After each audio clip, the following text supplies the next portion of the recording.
Yan. Kahit saan kayo tumingin. Dyan nipa. Mga nipa yan. Yan nipa. Yan. Mga nipa yan. Yan ang mga produkto dito sa Magaraw. Kanto karisak daw to ng punong Magaraw. Yan karisak. Bali malayo yung bahay dito. Agwat ng mga bahay. Talagang mga kuan talaga to, mga nipaan talaga na lugar. Yan, pero ang kalsada dito, ganda ng kalsada. Napaintukot ha. Yan, nanibago ko sa lugar na to. Dahil kahit saan ko tumingin, lahat nipa. Yan, nag-ride ako ng motor. Yan, motor ko. Yan, motor. Bali, itong lugar na to, lagbas na tong Kalabanga doon. Papunta na doon, Kalabanga na yon, Kalabanga.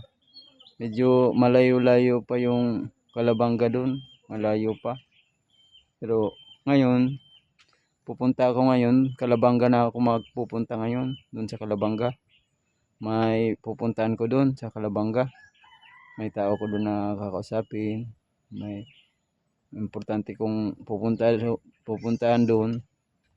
Kaya, pero pagdaan ko dito, magandang kalsada dito. Maganda kahit kuan na konti ang nagdadaan dito na kuan ko na konting mga nakikita ko dito na nakasalubong kong mga sakyan, konti lang nakikita kong sasakyan nagdadaan dito. Pero ganda ng kalsada dito, ang ganda. Kaya napainto ako dito kasi kahit saan ka pumunta yan, lahat nipa oh. Nipaan yan oh. Kaya dyan, dito talaga mga gusihan ng nipa dito. Kaya saan ka pumunta talagang may mga nadaanan ko doon. Nadaanan kong bahay, lahat mga nagagawa ng nipa.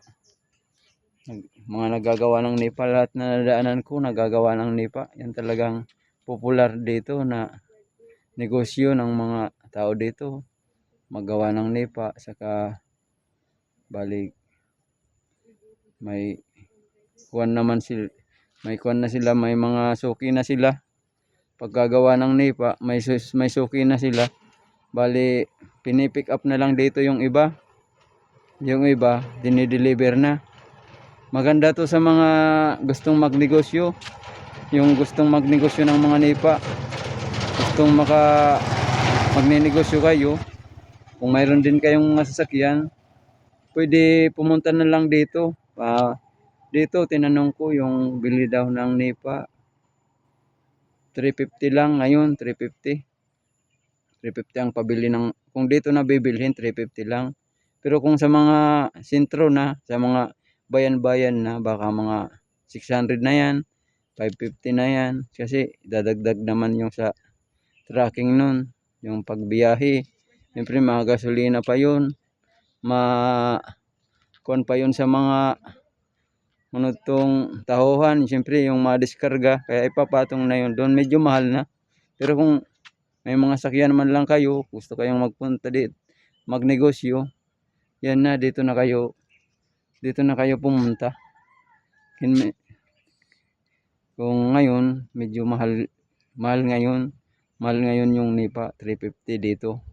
Pero kung minsan dito nabibili lang dito ng mga 250. Ug tigmurahan dito, mura ang kuwan. Depende kasi sa panahon. May panahon naman yung pagbibili ng nipa mura, may panahon naman mahal. Hindi naman para-pareho. May panahon na mura, may panahon na mahal talaga yung nipa. Pag mga summer daw, mahal daw yung nipa. Walang mga nagagawa ng nipa dati kasi busy sila sa mga pananim, busy sila sa bukid, tig-anihan kasi mas maganda kasi yung income sa kuha sa bukid kaysa dito sa mga nipaan daw. Yan na kung yan, wala talaga sa bukid yan. Mga yan, yan ang mga ginagawa nila. Yan. Kaya medyo napahinto ako dito.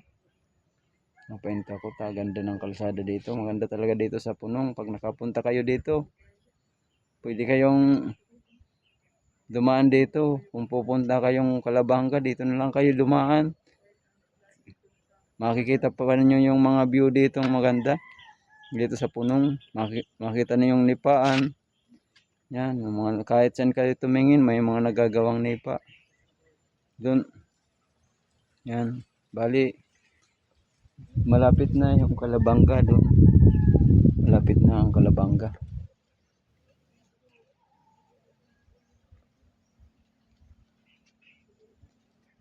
Yan na una, ka-update ko sa inyo mga idol. Yan naman yung pakikita ko muna sa inyo. Sige mga idol, like and subscribe. Pindit na rin yung notification bell para lagi kayong updated sa mga susunod ko pang vlog. Sige mga idol, bye.